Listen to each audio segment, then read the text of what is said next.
ಸಿದ್ದರಾಮಯ್ಯನವರು ತಮ್ಮ ಅಧಿಕಾರವನ್ನ ಉಳಿಸಿಕೊಳ್ಳೋದಕ್ಕೆ ಜಾತಿ ಗಣತಿ ಮಾಡಿಸ್ತಾ ಇದ್ದಾರಂತೆ. ನಿಮ್ಮ ಪಕ್ಷದ ಸ್ಟ್ಯಾಂಡ್ ಏನು? ನಿಮ್ಗೆ ಏನಿಸ್ತಾ ಇದೆ ಸರ್? ಅದು ನಾನು ಅದನ್ನು ಒಪ್ಕೊಳ್ಳಲ್ಲ. ಯಾಕೆಂದರೆ ಸಿದ್ದರಾಮಯ್ಯ ಅನ್ನೋರು ಒಬ್ಬರು ಈ ರಾಜ್ಯ ಕಂಡ ಅತ್ಯುತ್ತಮ ಸಾಮಾಜಿಕ ಕಳಕಳಿ ಇರೋಂಥ ಒಬ್ಬ ನಾಯಕ. ನಾನು ಅದನ್ನು ಹೆಮ್ಮೆಯಿಂದ ಹೇಳ್ತೀನಿ. ಯಾಕೆಂದರೆ ಅವ್ರಿಗೆ ಯಾವುದೇ ಜಾತಿ ಸಮೀಕರಣತೆ ಮಾಡಿ ಅವರು ವೈಯಕ್ತಿಕವಾಗಿ ಏನೂ ಲಾಭ ತಗೊಳ್ಳೋ ಅವಶ್ಯಕತೆ ಇಲ್ಲ. ವಾಸ್ತವವಾಗಿ ಅವ್ರು ಏನಂದರೆ ಸಾಮಾಜಿಕ ನ್ಯಾಯ, ಸಾಮಾಜಿಕ ಶಿಕ್ಷಣ ಅವ್ರಿಗೆ. ಈಗ ನಾನು BJP ಅವ್ರಿಗೆ ಕೇಳ್ತೀನಿ, ಕಾಂಗ್ರೆಸ್ ಅಲ್ಲೂ ಆಮೇಲೆ ಕೇಳ್ತೀನಿ ನಾನು. ಈಗ ಈ ಜಾತಿ ಗಣತಿ ಅಂತ ಅವ್ರು ಕರೀತಾರೆ, ಆದ್ರೆ ಇವರು ಸಾಮಾಜಿಕ ನ್ಯಾಯ, ಶೈಕ್ಷಣಿಕ ಸಮೀಕ್ಷೆ ಅಂತ ಕರೆಯೋದನ್ನ ಏನು ಇವ್ರಿಗೆ ಸಮಸ್ಯೆ? ಇವ್ರಿಗೇನು ಸಮಸ್ಯೆ? ಈಗ ಯಾವುದೇ ವ್ಯಕ್ತಿ ಆ ಜಾತಿಗೆ ಸೇರಿರೋ ಆ ಜಾತಿ ನಮೂದಿಸ್ತಾನೆ. ಹೊಸ ಜಾತಿ ಏನು ಸೇರ್ಸಕ್ಕೆ ಅವರೇ ನೀವು ಉದ್ಭವಿಸಕ್ಕೆ ಆಗೋದಿಲ್ವಲ್ಲ. ಇರೋ ಜಾತಿಗೆ ಇನ್ನೊಂದು ಈಗ 2 ಜಾತಿ ಸೇರಿದ್ರೆ ಒಂದು ಜಾತಿ ಆಗಲೇಬೇಕಲ್ವಾ?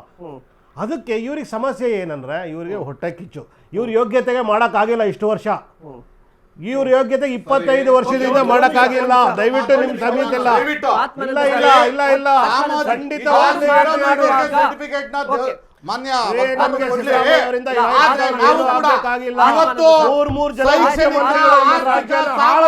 ಅನ್ನುವಂಥದ್ದನ್ನೇ ಹೇಳಿ. ಆದ್ರೆ ಇವ್ರು ಹೇಳ್ತಾ ಇರೋದಿದೆಯಲ್ಲ ಸಿದ್ದರಾಮಯ್ಯನವ್ರಿಗೆ ಏನು ಲಾಭ ಅಂತ ಹೇಳಿ.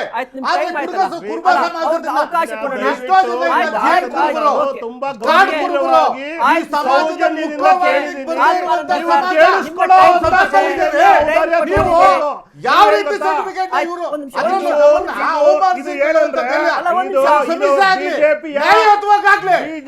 ನ್ಯಾಯಯುತವಾಗಿ ಯಾರೇ ಸಮೀಕ್ಷೆ ಮಾಡಿದ್ರು ನಾವು ಒಪ್ಕೊಳ್ತೀವ್ರಿ. ಒಂದು ಜಾತಿಯನ್ನ ಎಟ್ಕಟ್ಟೆ ಒಂದು ನಿಮ್ಮ ವಾದವನ್ನ ಆತ್ಮಾನಂದ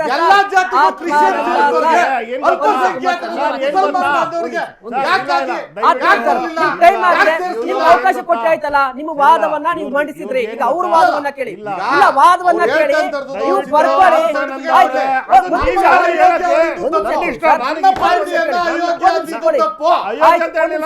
ಒಂದ್ ನಿಮಿಷ ಕೇಳಿ. ನಿಮ್ಮ ವಾದವನ್ನ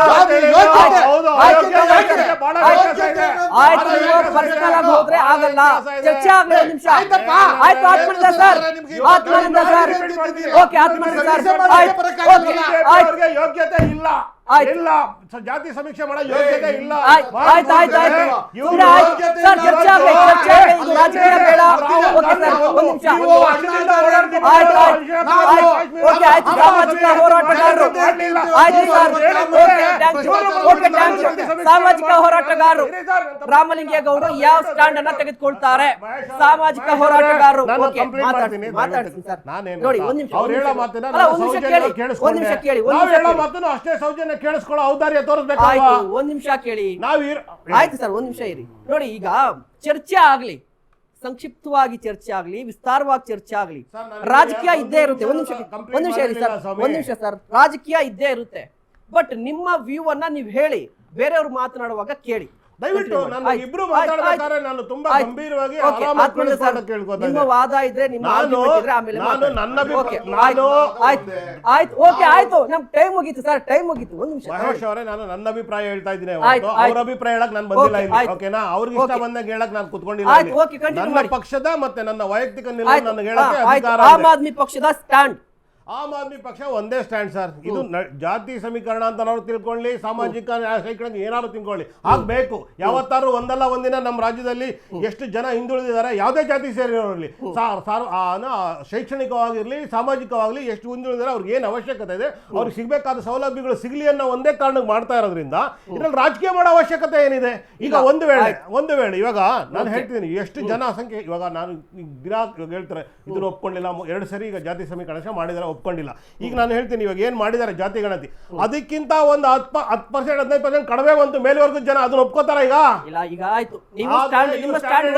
ಒಲ್ಲದ ಗಂಡನಿಗೆ ಮೊಸರನ್ನು ಕಲ್ಲು ಅಂತ ಕೆಟ್ಟ ಅಭ್ಯಾಸ ಬಿಜೆಪಿ ಕರ್ನಾಟಕದಿಂದ ಕಾಶ್ಮೀರ ಇದೇ ಮಾಡ್ಕೊಂಡ್ ಬಂದಿದ್ದಾರೆ. ರವೀಶ್ ಸರ್, ನಿಮ್ಮ ಸ್ಟ್ಯಾಂಡ್ ಕ್ಲಿಯರ್ ಆಯ್ತು. ನೀವು ಜಾತಿ ಮಾಡ್ಬೇಕಂತ ಆಗ್ರಹಿಸ್ತೀವಿ.